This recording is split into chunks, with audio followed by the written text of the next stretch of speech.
Comes with the territory. New member hazing. You have to sit by yourself at the first meeting. Right, as close to the mic as possible. Yes.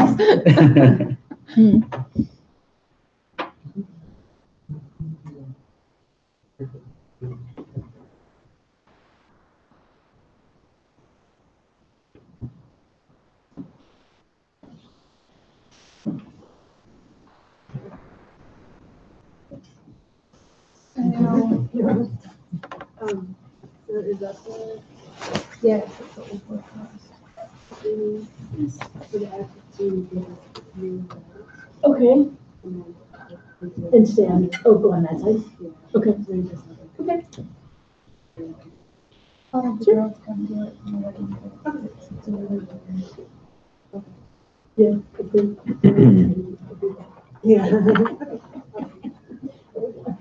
Okay, no, just for warning, Nancy might be late, so I'm not gonna pushing for pricing. Oh, that sounds good. Okay. Thanks for having me. Yeah, sure. Are you going to stay or go to the jigger?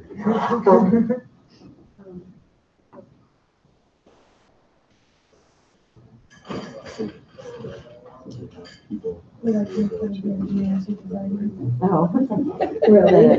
Because I don't know, it could have been more difficult. And Michael, someone said that you were going to be a backup for. Not user friendly at all. Or you, No, you know, everything in here is she's coming supposed to be, self-serve. She did. Nothing. She even proactively sent me links to put in my notes. Nobody's allowed to She's touch not even it. a person. It's supposed to be Nice. No, not, Sorry. you can't do that. Because it'll pull, but if you do it incorrectly, it'll pull the rod down and break the. Yeah. Okay. Oh. So you can't close these doors. Yeah, these can be open, you know, this can be open. Oh, like a whole. Yeah, yeah, they open them. But it's not as simple as you would think. All our students are trained. Very good.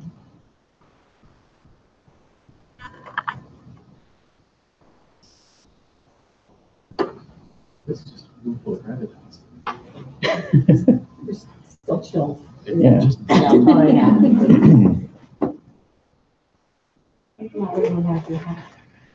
Nobody else gets there. That's like, that's where I sneaked in behind you, like, okay.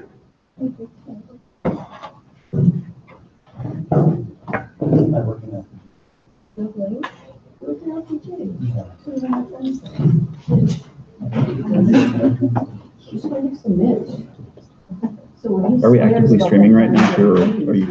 We are actively streaming. Okay. We have one viewer. What's that? One viewer. Okay. Oh, yeah. So I've got one of those. Yep. One viewer watching me like fidget. Move things around. 'Cause I'm not Oh, it on. is on time. Although now it's 11. Yes. Oh, no. Okay, a lot of last minute attendees here, so I'm gonna wait for everyone to file in.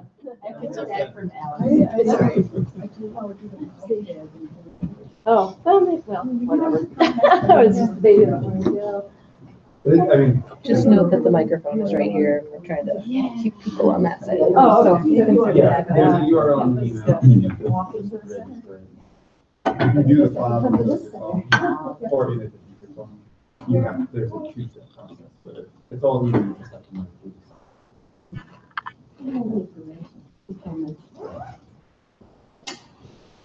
Okay, we are at 11 o'clock, so I'm going to begin the meeting now. Thanks for coming over here. It's very, very cold out. For future posterity, I figure I should just mention that for the viewers who are going to be watching this, months from now. So I'm going to try to project as much as possible, and I'm going to ask that anyone else speaking project as much as possible. There are no microphones in this room. I found out that apparently audio capabilities cap out at about 50, so they didn't equip this room with audio, so there are no microphones that would carry through. So just speak loudly as much as you can so the microphone is picking it up and everyone can hear you. So number one, are there any announcements to bring to Librarians Assembly? Yeah, Beth. There will be a training, if you haven't read the 16 emails I sent, training on the new student job application system at 1:30 today in room 126. You do not have to use the new student job application system, but we would encourage you to get familiar with it because at some point the GLS job application system for students will not be supported. And we don't have a date on that, but it will go away at some point. Thank you, Beth. Just in case the mic didn't pick it up, that was about the student application system. There's training on that today. You can refer to the email that went out earlier. It was today also, right? For details on when that's actually happening. The next thing I want to do is welcome any new staff who are new to either the GLS or Librarians Assembly business.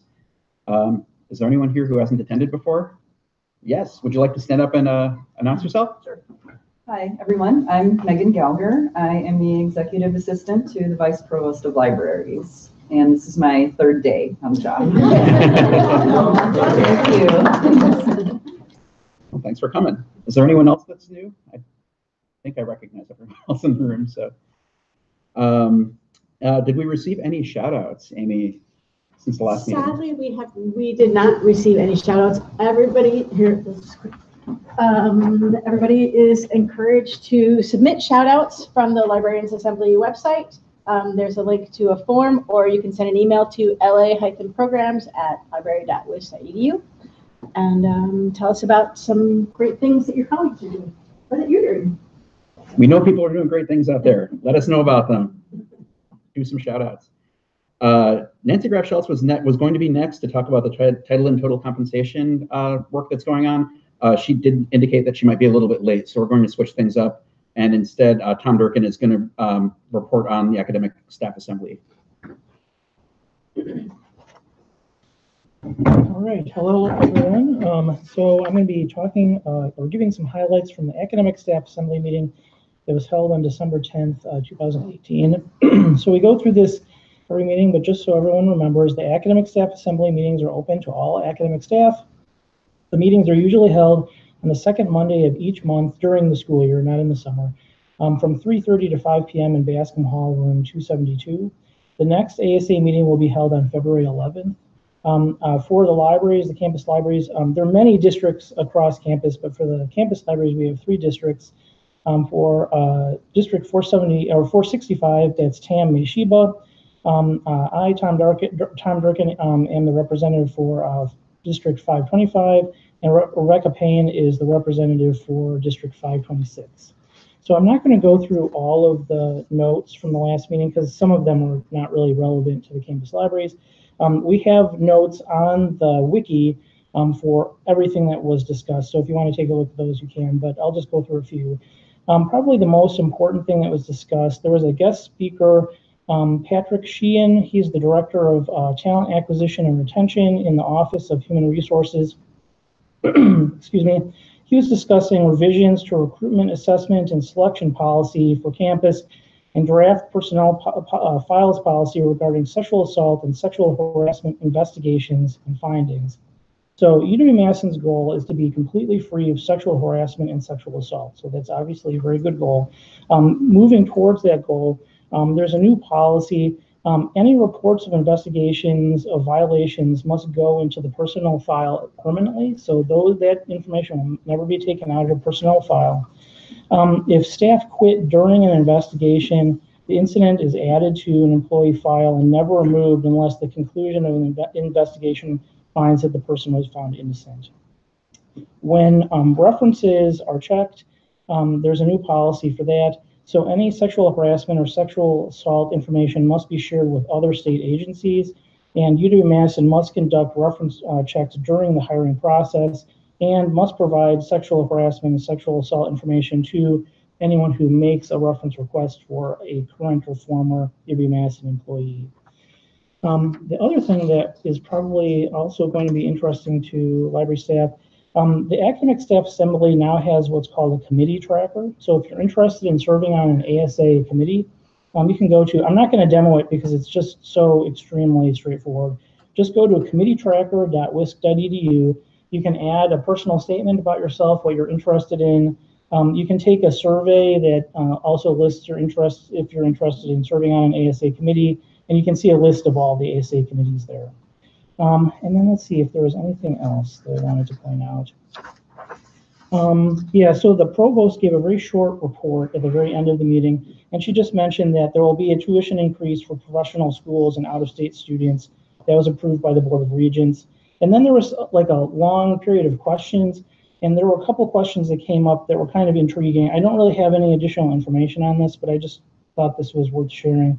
It was mentioned that it was under consideration for the iSchool to merge with the Department of Computer Science and Statistics. Not really clear where that's going right now. And then the other thing that was mentioned is that within the state legislature, there's like some momentum to remove any state licensing requirements for any kind of profession in the state of Wisconsin. The university is not working on that right now. And I did see a news report about that, but I don't really have any additional information. So those are a couple of things I thought could have some kind of bearing on the campus libraries. Any questions? All right, moving on. Okay, thanks, Tom. It looks like Nancy still hasn't shown up yet, so I think we're going to move on to the next thing, which is Ellen giving the University Library Committee update.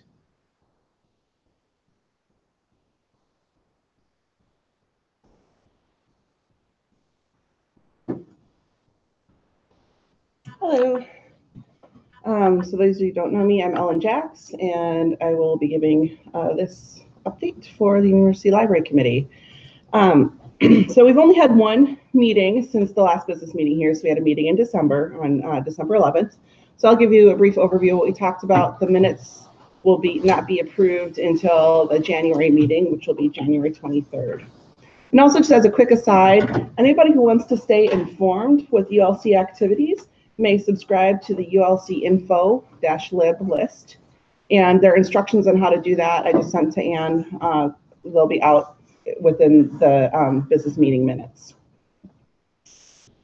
So the December meeting, so some things of note. We talked a little bit about the Memorial Library Committee. Apparently ULC should have a representative on there, and we currently don't, so we're in the process of getting somebody on there. There's also going to be reviewing the Memorial Library Committee charge, and then ULC is asking the Memorial Library Committee to present a report about activities of that committee, since we haven't had a report from them in a couple of years either. Michael at the last business meeting talked about the discussions, orations on the collections plan that Doug presented at the October meeting. Then there were some discussions on that at the November meeting. So for this meeting, we asked our student representatives to kind of give their overview of what their thoughts on the collections plans were. This is a really nice thing to do. It's something that we're going to try to do a little bit more in the future, just to kind of get student feedback. So the kind of consolidated feedback is, in general, there needs to be more communication on the collections plan. In general, about what are national trends versus budget constraints, because that's something that we're really running up against. And maybe a little talk about how different user groups may use the library. Could be a public perception issue of how libraries are used, how faculty engage with libraries. So that was a little bit new to some of our student representatives of how some faculty may use the libraries, not just for teaching, but for their own research. Some conversation happened on how some undergraduates may not use physical collections as much as electronic collections. So we can kind of look at that as well. And also there's a concern about moving forward while making sure stakeholders have a voice. And these are some things that we've heard through our conversations as well beyond just students. So what is the formal process for putting forth concerns and making sure that the students in particular, their voices are being heard into the future of the libraries and the future of collections? And they're also wondering, like, do librarians have a voice in some of the collections processes? And so we're asking to check in with Memorial Library Committee and also librarians on that. And there's also a desire to go beyond just strict data for use in collections, which is something that was also discussed at November's meeting as well. That's a brief overview of the student response, which I thought was very enlightening and really informative. And also a nice thing to make sure that they have a voice since we have student representation in ULC. Then the rest of the meeting was devoted to two very nice presentations, one on special collections by David Pavlovich, which is an overview of collections and services, and then also an overview on the EDC work by Raina Bloom. The slides were made available to me, so they'll be going out in the minutes as well, but just a quick overview. What David talked about, some of the strengths, current exhibits, and gave the definition of special collections for those in the room that were unfamiliar. So in general, things that require some additional security or maybe user services. So they can be rare, but could also be new. So it doesn't rare doesn't necessarily mean old. So that was a misperception that he helped clear up. And some of the collections and special collections may have an institutional commitment. So that's another reason for some added protection. They also talked a little bit about some public-facing functions of the work that they do. So different ways that they support teaching and learning. He had several good examples, which are outlined in the minutes. So like the Aldo Leopold collection, bringing people in and helping to address different assignments. So going to the archives for writing assignment, maybe with a follow-up video and bringing people in. So this is something that the archives did. Then they talked about some collaborations between the Kohler Art Library and the University Archives. So there's currently an oral history project on the book arts at UW-Madison. So talked about that a little bit. Then also through the innovation funds, a student historian and resident was hired, and this person is hired to have students work on underrepresented groups on campus or less explored groups. So the current project his student historian and resident is going through is looking at the Black student strike of 1969. So it's bringing kind of some of these lesser known collections and underrepresented groups into the forefront. Then he also talked about research support and projects, working close with faculty and community collaboration. So working with Jim Leary in particular on Alpine Dreaming liner notes and recordings. For those of you who are unfamiliar with Jim Leary, he's a retired professor of primary and folklore. He's also up for his second Grammy for these liner notes, which is pretty awesome. So he did a lot of that work with the Mills Music Library. There's also some good community collaboration, library staff, faculty, UW Press. One thing is called the Local Center's Global Sounds, which is an NEH and Cargill grant used to help reformat at-risk recordings and allowed to hire Nate Gibson to revamp the Mills Sound Studio. And then Raina gave a nice overview of the EDC. So why do we have an EDC? We're required to, and then how we came up with the EDC through the task force from several years ago. She highlighted different communication, education, planning, and staffing work that we've done over the last several years. So our website work, affinity groups. Yes. Oh, thank you. EDC is the Equity and Diversity Committee. And so all campus required all units to have some kind of committee or work being done for equity and diversity. So through a task force that happened, I think 2014, the recommendation was to form this group. And we have a steering committee, 3 subcommittees, and 2 kind of affiliate committees. On the slides linked in the ULC minutes is a breakdown of all the committees. One really nice thing about shows our commitment is that about 10% of our full-time employees participate actively in EDC work. And across campus units, that's a pretty good number. So she also talked about things that are going to be coming up. So there's going to be more internal and external opportunities, a large focus on climate, as well as implementing our strategic plan that is in draft form and assessing how do we know that our work is being done well and being done. And she also talked about different ways that staff can get involved through our trainings and workshops and discussion. There's a variety of non-topical brown bags where people can give feedback, and that EDC might be attending different department units to help talk about their work and through regular calls for membership. So that's kind of a quick summary of the last meeting. Are there any questions? Okay. So again, you can subscribe to ULC info to stay informed. Our next meeting is January 23rd. It will be here.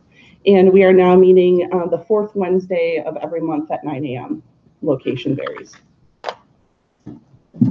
Thanks, Ellen. Nancy is here now. So Nancy Graf-Schultz is now going to present on updates for the title and total compensation study project, whatever we're calling it. Good morning. So to say that the TTC has not gone smooth, I think would be an accurate statement to make. So Anne and I and others have been involved from the beginning, where we got the families and the subfamilies, and we vetted that through a lot of people. Then campus was moving on to writing the job standards. And the closest simulation to what a job standard is the brief thing that we have for either university staff or academic staff that says definition of associate, definition. So they are trying to have job standards, which they hope meets 80% of somebody's duties. And then after the job standard will be the actual position description that we post when we go out. So campus hired consultants to help write the job standards, but they asked that the libraries write our own due to our expertise and knowledge. We agreed. So Anne and I and Christine Zicker for and so then they had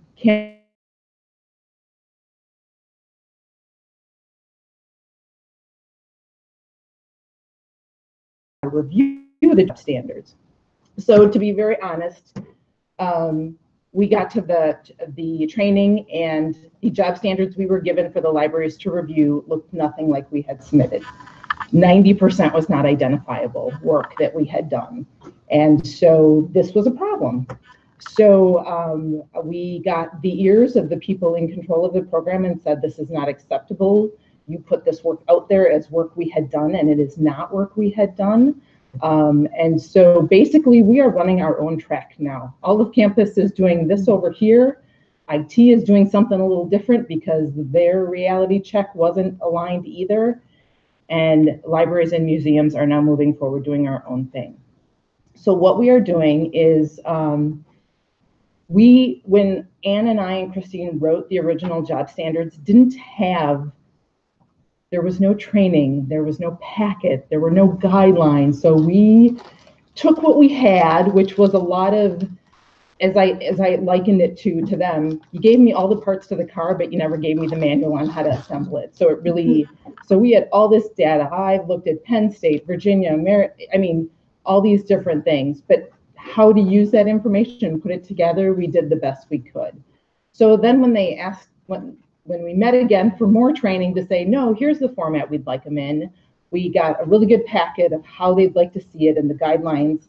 And so now we have some time to revise our original job standards to meet their new framework. So we are working on that right now, and we hope to have that done by the end of January.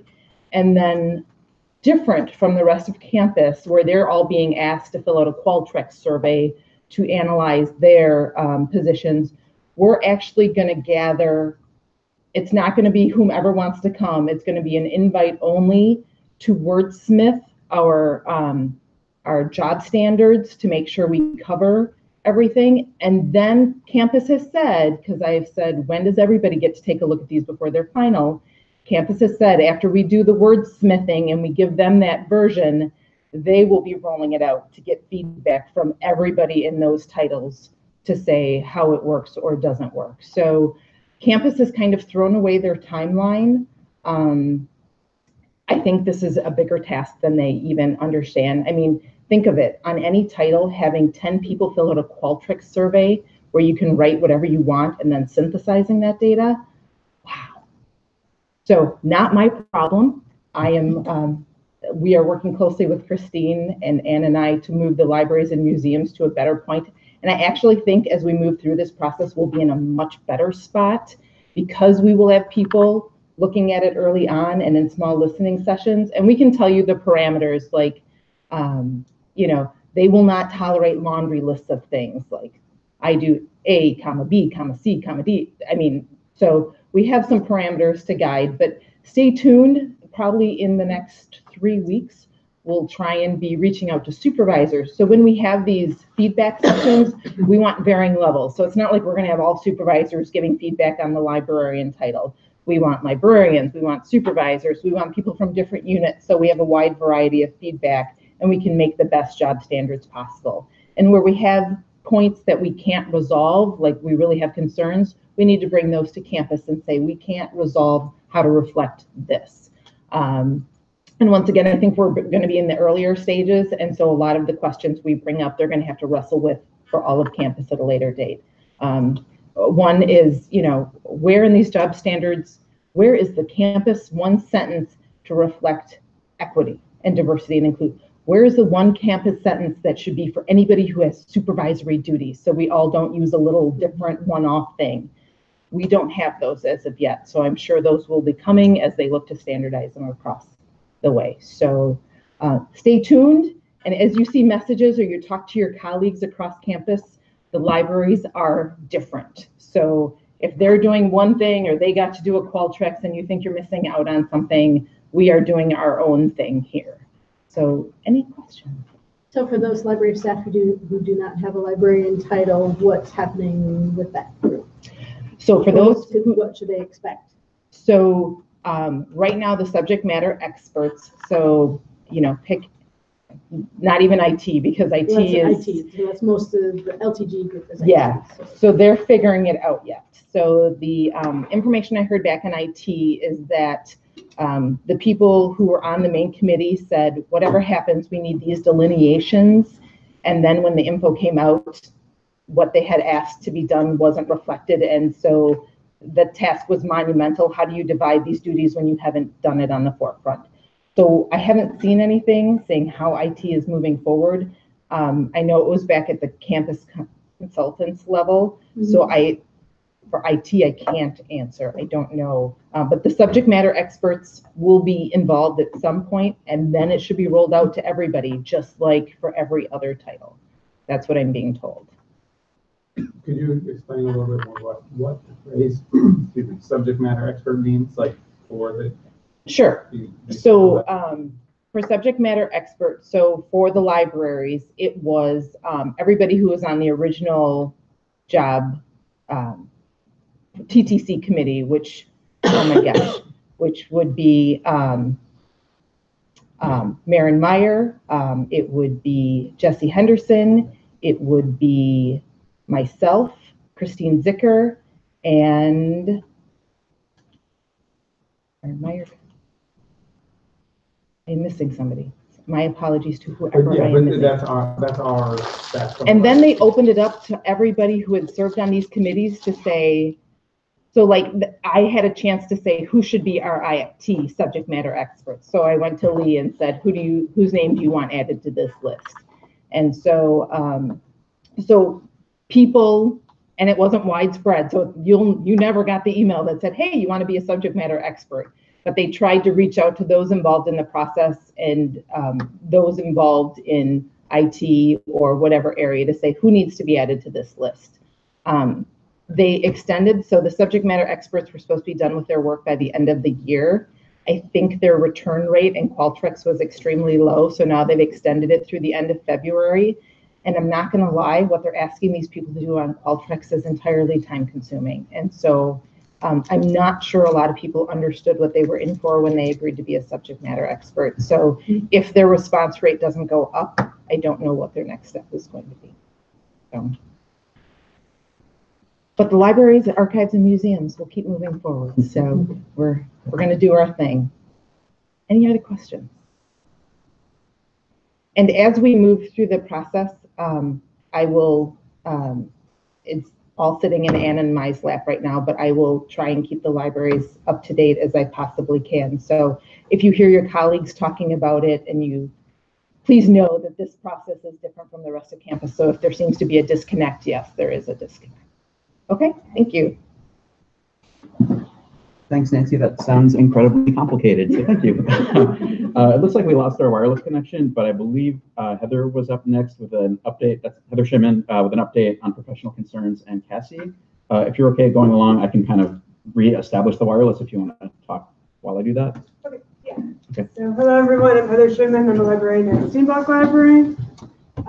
So first I'll talk about professional concerns. I'm the chair of the Professional Concerns Committee, and I hope everyone's the email and want to invite everyone.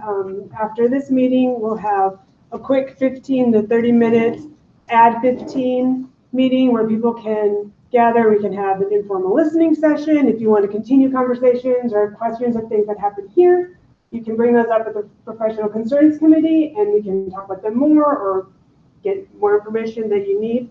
And that'll be here. So we can either, we have a divider, or if we need another space to go to, we can do that, or people just tend to clear out after this meeting and just have it here. So, and Amy and Ellen are here and they will lead that at 15. So please stay for that. And then also, we have our Professional Concerns Kickoff event tomorrow at noon in Memorial Commons. So we're really excited about this event. So we've started our activities with these Add 15s to get people started talking. And so the kickoff is going to talk about more like who's on the Professional Concerns Committee. So you have a better understanding of what professional concerns can do for you. And also we'll have a discussion on workplace culture. So at the beginning of the year, Professional Concerns sent out a survey asking what topics you're interested in. And that one got the most votes. And also people wanted to hear what other library staff are doing at their library. So we're going to have a panel discussion from Anjali Basine. Ellen will be on the panel, and also Raino Bloom from college to talk about intentional work that they are doing at their libraries, maybe in smaller units, on workplace culture. And Ian will be moderating that panel. And then also we'll have some time for small group discussion. So please come to the kickoff. We'll have cookies as well. And again, that is noon in Memorial Commons tomorrow. Any questions about professional concerns? Okay, so as I work as the CASI rep, and I'm always forgetting what CASI stands for, the Committee of Academic Staff Issues. Okay, I can never remember the I. I always want to say concerns, but that doesn't start with an O. Okay, so Kara Kelly Briesty, and I went to the CASI Brown Bag for reps from other CASIs on campus. And the issues that were brought up at that meeting was we were talking about the discretionary compensation fund and how that was communicated to other CASIs, to other academic staff. And it turns out that we had some of the best communication procedures, so yay for us. But there still is confusion about kind of the procedure behind it. I think there's confusion probably with supervisors behind that. So I think one of the major kind of lessons that came out of that was if you do see that email, we all got the email about the discretionary compensation funds, and if you do have questions about it, go to your supervisor and talk to your supervisor about it. So you need to be active in finding more information about that. And if that's something that you want Libraries Assembly, Professional Concerns to dig deeper into, come to the Add 15s and talk about it. Come to Professional Concerns at the kickoff. We'll have our, and I can include it in the minutes for this meeting too. Professional Concerns just started, we just got our email address, so you can email us with questions, and we'll talk about that at the kickoff tomorrow. So we're making sure that you can communicate with us on this issue or other issues that come up. And also the Title and Total Compensation Project came up as well. And I just really want to thank Nancy for coming to this meeting and describing like where we're at. I think a lot of academic staff don't know where their units are at. So it's really great that Nancy, you came and talked about that and explained that with us. There were some CASI reps that talked about being the subject matter expert in their units and how frustrating that is for them there too. So it does seem like this is very complex across units. And so they talked about that. I don't know, Kara, if there's anything else you want to add? I think you got everything. Okay, and they just gave us brief snapshots of like library staff who've received different grants and awards. So I can share that out with this meeting. So any questions about, yeah? So I have a question for Nancy. Oh, yeah. Is there any information to share about the DCF allocations and how those may or may not align with the 2% place increases across staff? Like the timing? So we were hoping to get those out in time for the holidays, but things went back and forth with campus more than expected. And so I believe today we got the last one approved. So this is the base building one. So we are hoping, so we're going to start with the university staff letters. And as soon as those are completed, we are going to move on to the academic staff letters.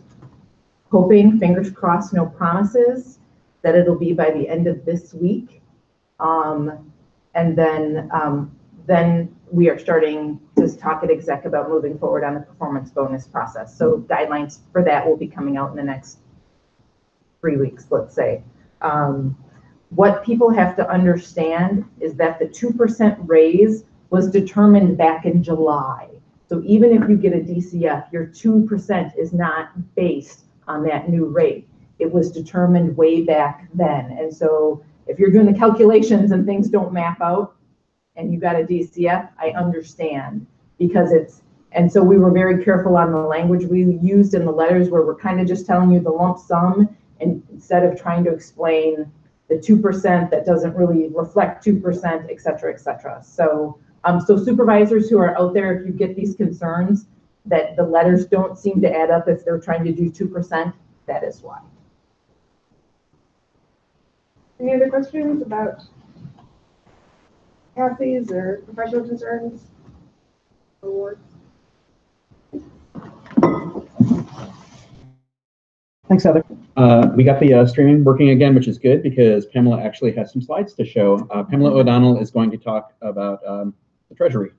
Much less complicated financial information here.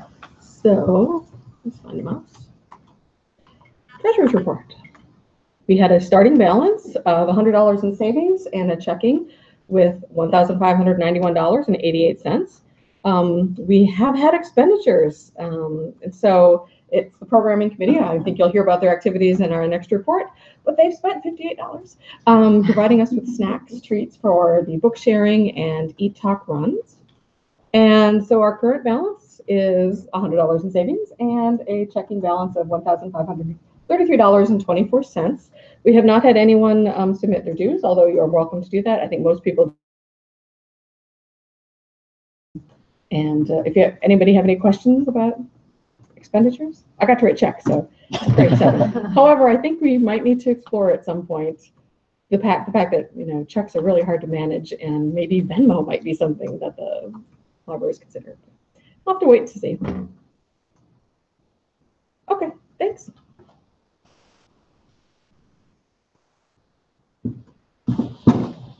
Okay, as Pamela mentioned, our next update is going to be from programming. So I don't know if Amy Glassell or Beth Harper is going to take the lead. Yep. Amy? Okay.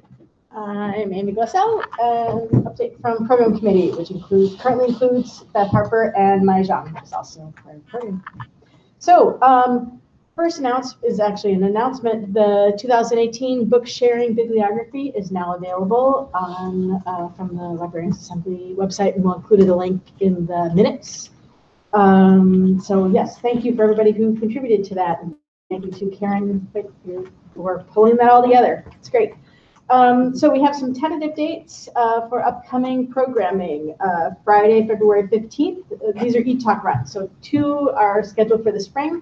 Friday, February 15th from 8:30 to 9:30 a.m. We are working on the final lineup right now, but of course, we always invite suggestions, whether it's for these specific dates or for future programming. So if you know somebody who might have something really interesting to talk about and to share, please let us know.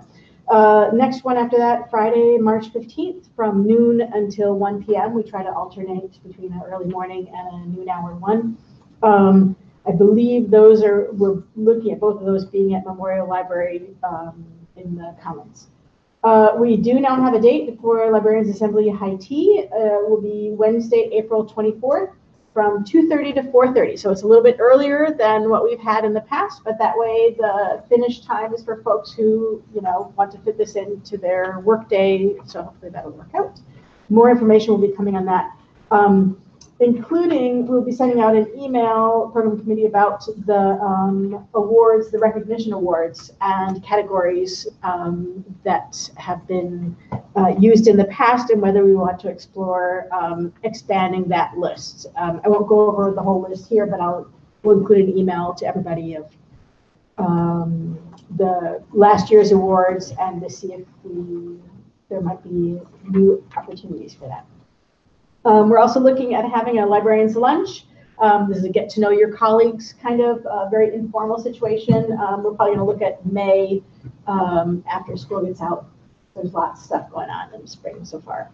And as I mentioned earlier, there are the shout outs that are sort of managed by the program committee, but there's a link on the Librarians Assembly website for everybody to submit their shout outs for all the for individuals or groups who have made outstanding contributions to the libraries. And some of those especially might go along with some of the awards that are going to be nominations. The email address for the program committee is la-programs with an S at library.wisc.edu. You can always send emails about anything, suggestions or comments or whatever to that address. Thanks. Thanks, Amy. Yeah. Oh, did anyone have any questions on programming? Is it going to be at the Virginia Harrison? Oh, yes. In Lathrop Hall. Thank you. Okay. So the question, since it was kind of the other side of the room, was location. Is the high tea going to be in the same place? And it is going to be in the same place as it typically is. What was the name of the room? Virginia Harris Parlor in Lathrop Hall. Virginia Harris Parlor in Lathrop Hall. So it's a nice room. If you haven't been to that before, you should go. It's cool. The next bits are, I'm going to lead the discussion, although we don't have a whole lot to talk about with the first. We talked a little bit in depth about this at the last meeting. This is the proposed bylaws amendment by which we might change the name of Librarians Assembly and possibly the scope of it. And I've kind of updated the document that I kind of presented last time with some of the comments that we took in at the last meeting. And I've made that available on the Librarians Assembly wiki page, which is here. I'm just going to go to that really quickly, just so everyone knows where to get to it. I couldn't link directly to the document. It's in Word format. And so on the Librarians Assembly wiki, it's down here under Documents, and it says Name Change Discussion Points document. If you want to take a look at it, it's really just kind of a list of notes. The main thrust of this is that we were kind of talking about two options if we pursue this at all. One would be changing the name and not really changing the scope of Librarians Assembly, maybe to something such as Libraries Assembly, which is a little more inclusive to GLS academic staff. But the problem is then there's a little bit of confusion when it comes to university staff who are not necessarily included in Librarians Assembly. So then the idea was to go with the second suggestion, which would be to change the name to Libraries Assembly and explore the feasibility of a single GLS body with a CASI arm for academic staff and a USC arm for university staff. So we haven't really done anything additionally in terms of expanding this conversation, besides the fact that we have asked Deb Shapiro, who is our academic staff executive committee rep for the GLS, to consult Heather Daniels, who's the Secretary of Academic Staff, to see if this is actually something that can even be done.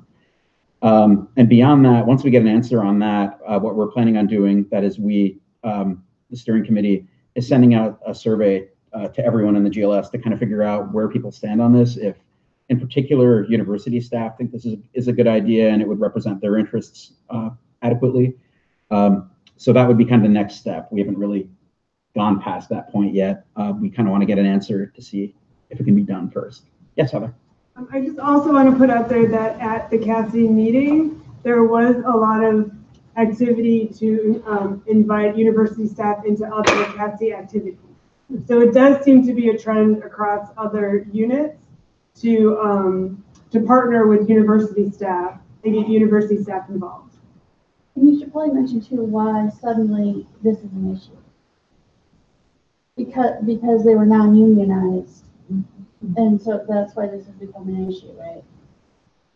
I mean, I think so. I think They never had Cassie, they never had their own Cassie before, they always had their own union. union, And right? now that there's no union, suddenly they're like, they have no organization whatsoever. They're trying. Right, and so, you know, what is it they're going to do? Are they going to have their own Cassie? Are they gonna, you know, are we gonna incorporate them, or, you know, what are they gonna do? That's why suddenly this is an issue. Yeah, I think that's an issue, like, that's why it'd be an issue across campus. Right. I'm trying to think, there is a group that is university staff concerns. And I'm forgetting what the acronym is for that, and the exact wording for that. I have it somewhere in my notes. I think I have it in here as well. But for Librarians Assembly in particular, the idea of looking at our name is because we have so many staff, so many academic staff in GLS who are not librarians. And we didn't want to be exclusive of that academic staff. So that was the reasons why Librarians Assembly wanted to look at our name. But I agree that. But then your second suggestion. But the second part of that is definitely. Yeah. Yeah, suddenly then you had this other Yeah. issue. Right. Right. Built on top of it. Open the box. Yeah. Yeah. And we're kind of an oddball organization in that we predate Cassie's on campus also, Librarians Right. Assembly. So there is kind of this idea of maybe it could be something more than just a Cassie kind of related organization. I really like that second suggestion that you came up with. I mean, and, you know, getting everyone's opinion on it. And Yeah, I think the one thing we want to do is be mindful of university staff and make sure that they don't feel like they're getting, you know, strong-armed into some situation where they're, you know, secondary or something. It would have to be a very equal kind of representation. There is a university staff issues committee. Okay. That we could, and other Cassies are working with that committee, so that's something we could do as well.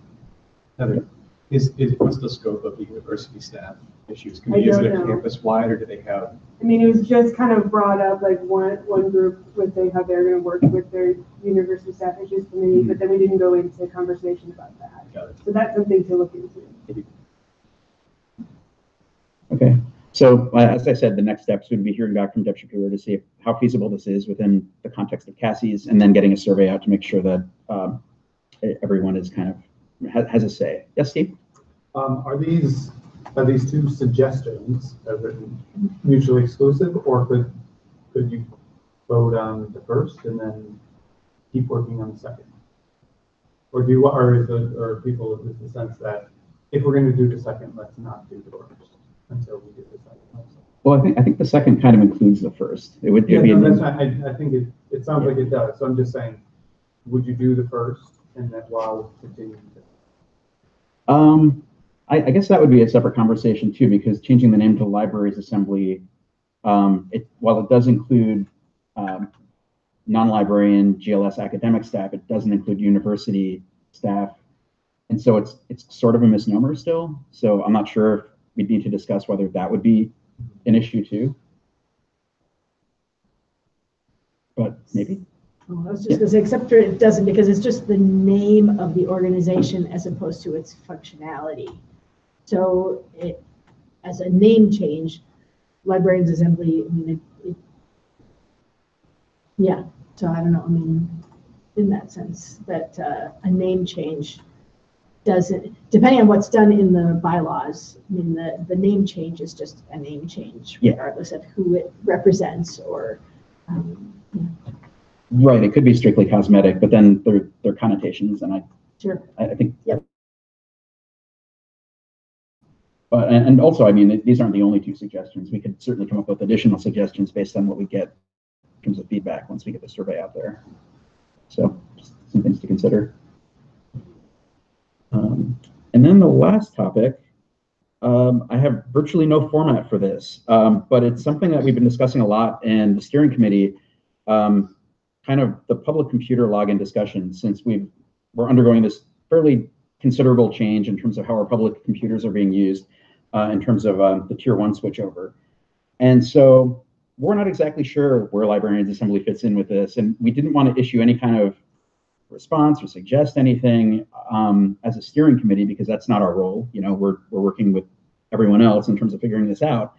But it seems like there are a lot of staff concerned with these issues, like with how stuff is rolling over. And so I just thought we would bring this up kind of as a group and kind of discuss a little bit, what is our role? Do we have something that we could do, a response to the policy, the way that the policy was communicated, maybe suggestions by which communication could happen to admin, just ways that we could serve in some fashion. Yeah. You know, for me, I guess, I don't particularly have a problem with the policy because, you know, it's a different policy than we have here. We don't have logins because LTG doesn't work with our computers because the business school works with our computers. So our computers are still public computers. Now that's confusing in itself, right?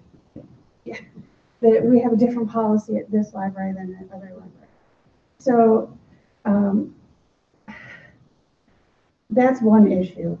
But the fact that it's a different policy at another library, then okay, that's, you know, they made that policy. But it was that I didn't get any input into it whatsoever. I mean, and I didn't even know it was happening until it happened. And that's what was really troubling for me. Obviously, I could work with the librarians, no problem, and had fabulous response and got it all worked out. And I don't have a problem with the policy now. But what was really troubling for me was that I got zero input into it. And I did not know until it happened, you know, that, you know, this was going to happen and it affected my users. And that's my real problem with it. And I guess that would be my suggestion for, you know, that's my problem is how come as a public service librarian, I had no idea that this was going to happen and affect, you know, all my users. Right. And, you know, how come nobody asked me? Right. So one thing we could talk about, because this definitely came up in the steering committee meeting too, was the communication, and trying to figure out a way that these sort of things could be communicated in a different way. And I don't know if that's necessarily a librarians assembly thing to figure out, but it seems like we might have a role there. Like there might be some way that we could help facilitate that. And I don't think it was intentional.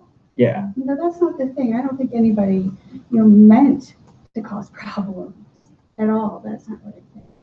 Just think, you know, why aren't we, you know, cooperating with each other? Mm-hmm. And I don't necessarily think it's at a librarian level. Yeah. I guess then that begs the question, if it's not a librarian level, does this specific group have something to do about it, or do we make notes? That's a great question. Because there's people here who are super affected. What do you feel about it in relation to this group? Yeah. In terms of this group's role, I think it's pretty clear that this group defines itself as an advisory body, the vice provost for libraries. So I think that the role of this group isn't so much on like, who do we talk to, what do we do, how do we communicate? I think that it's about the fact that we don't represent monolithic ideas, but there's a lot of people that are represented by Librarians Assembly, and it's more like, is there like a direction, a statement, a thing that everybody represented by Librarians Assembly gets behind? That's my take on sort of the interrelationships of people. And that was a question we had too. Would this sort of thing fall under the purview of professional concerns, or is it something external to that that's kind of broader to Librarians Assembly? Or do we need, I don't know, do we need to solicit comments through some body like professional concerns, or can it just be sort of a group, I don't know, collaboration on a statement or something? because I think people probably do have a pretty broad diversity of opinions on how this was rolled out and what it means and how it's being applied. So does Librarians Assembly ever set policy? Because I mean, it's a policy. Like, for example, it's not an IT policy because it came just as much as a quick implement this now surprise on the LPG side, if I remember correctly. But that, you know, didn't come from that department. It was a policy level decision at what we now call GLS executive, if I remember correctly. So, what I mean, if that's the policy that exists, what is the role that Librarians Assembly says in relation to policy? Well, I think you just covered that according to our bylaws, we're advisory or whatever they exactly say. So it may be that in the Librarians Assembly Steering Committee, we'll have sort of semi-regular / occasional whatever meetings with the Vice Provost for libraries. And so if there is something that, you know, might come out of such discussions to bring forth to make the Vice Provost aware that these conversations are happening, that would certainly be without necessarily taking a position, to basically say, similar to the Ad 15s or professional concerns, these are things that you anonymize that you may not be hearing about, but these are issues to your library staff. Yep. I don't know, but with just sort of. And maybe, and that's another, I guess the question is then, are we in a position where we can gather feedback? Is that something we can do to present to the Vice Provost, with whom we do have a meeting set up for February, actually? Yes, Michael? So I'm going through my email. It looks like Lee announced this change in August, and Mitch reminded people of it in November, and those went to libraries also. The idea that this just happened and we weren't given forewarning is incorrect. What we want to do as a body when we get messages like that is a legitimate question, but this idea that this happened without warning, I think, is a false statement. Right, and I'll say there's a little bit more to it than that. So at Memorial Library, we had to implement it within a week or so after that first email from Lee. So it's been implemented at Memorial Library since August, late August. Is that right, Beth? Late August, Yeah. would you say? We had like 3 days to come up with. We had like 3 days to come up with a plan. So that was really like, we were struggling and like, how do we do this? We had inklings that this might be coming because our supervisor in public services had inklings, and he tries to pass on any inkling that he can pass on. So that's nice. But to actually come up with a plan, we had about 3 days because we were kind of the pilot of how it works. And now that's going to be helpful for other libraries that we've figured out a system, it works. There's still time for feedback for other things, but it's already in place at Memorial, and it was in place within 3 days. We were scrambling. But my concern related to it too, just in general, is that there was sort of a mandate of sorts, and I had received an inkling too that this could be coming. But my concern is that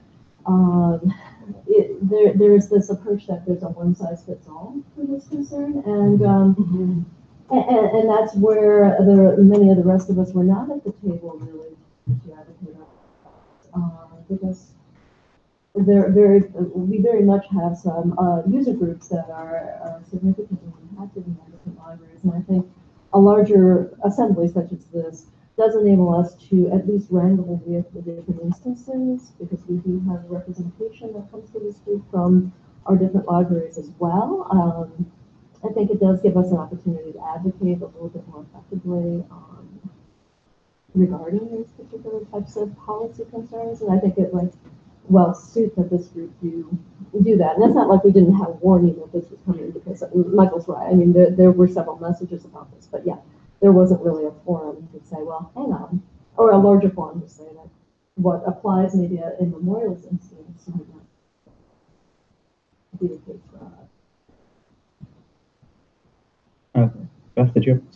I think there's a lot of confusion about this policy. It's not clear at what level it came from.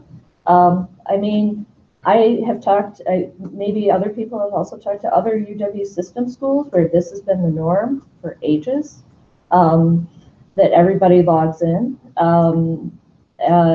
So, I mean, I feel like we're trying to even figure out who, you know, Mitch or Lee sent out these emails. Was it under their control? Was it campus IT? Was it UW system? I think knowing that would be helpful. It would be helpful for me. I feel like decided to do this and we're well suited to do this. We didn't decide to do this. We have patrons who we would rather not in some ways do this. We have lots of community patrons who, they come to use the grants, there's government documents implications. It's not that we wanted to or thought we were well suited. We were just told, you guys have to do this and you have to do it in 3 days and come up with something. And we think we came up with something that is working pretty well. I will say that we haven't had a lot of complaints from patrons directly to us. I've actually heard from 1 or 2 of our community users who said, it's been a long time coming. I'm actually glad you're doing this. So that kind of communication to me was frustrating. I wish there were a little more background, and I don't know what PSMT's role in this was. I think they might have been discussing it, but I'm not sure. And I think our body, there are going to be some policies that we don't get to have a say in, I think, but it would be useful to hear. I think we could at least communicate to admin to say, it would be useful to have as much information as possible, that you feel you can actually give us, that if we know the reasons behind things, it's easier on us and it's easier to explain to users. When I can tell users, we had to switch to this because of IT security issues. And I have to say that all the time, and I'm hearing that all the time. That's why I have to carry a fob around, which I'm not happy about, but it's the IT security. So I think us communicating in Librarians Assembly, taking our advisory role to say there were a lot of issues raised about how this was communicated and how it was implemented. Yes, Michael? Again, just to push back a little bit, Lee's email to all libraries lib of August 28th says that exec has informed LTG and PSMT that they've decided to do this in order to bring UW-Madison in alignment with UW's system policy, and it cites what the UW system policy is. Carrie, you? I think this could potentially be a Librarians Assembly issue as a case study on communication and change. So I don't think anybody disputes that there are policy and decision-making things that happen that not everybody gets to have a say in or not everybody gets to agree with, right? We're not disputing that, but I think it does frame some of the issues about how and when and where input into decisions and context and, broader understanding. I don't think people question the policy, it's the exceptions. So there was a lot of question. From what I heard, most of the discussion was, if it's a policy with a built-in exception, how and when and where and why do the exceptions make sense? And that's where I was aware of a lot of the friction. But they're definitely sort of the time frame about communication. So I think most people don't feel like they're resistant to change. I think they would like to have had an opportunity to voice their perspectives to inform the decision rather than in response to a decision. And this is an excellent case in point. So we are at about time. Just briefly, I think that's a really good point. And I don't know how we want to facilitate these sorts of things in the future, but maybe like hosting forums, offering to, I don't know, extend those kind of opportunities at least to exec to have a body that's regularly there that can, I don't know, respond to these things. I mean, it's hard to schedule a forum when you don't know the changes are coming, I guess. But maybe that's something that we need to express in our meeting with the vice provost to say, like, we're here, we want to help bring these things together. If there are like wide policies that are coming down, we'd love to, you know, present like open sessions where people can talk about them. Does that sound like something that could work? Yeah. It would be a good idea. If you have buy-in of your staff, then I like what you had to say about express opinions to inform a decision rather than in response to a decision. Yeah. Okay. Any last comments on this before we finish up? Okay, well, with that, we will convene. So thanks for coming. Remember that Ad 15 is taking place on that side of the room in just a moment. So stick around for that if you're interested.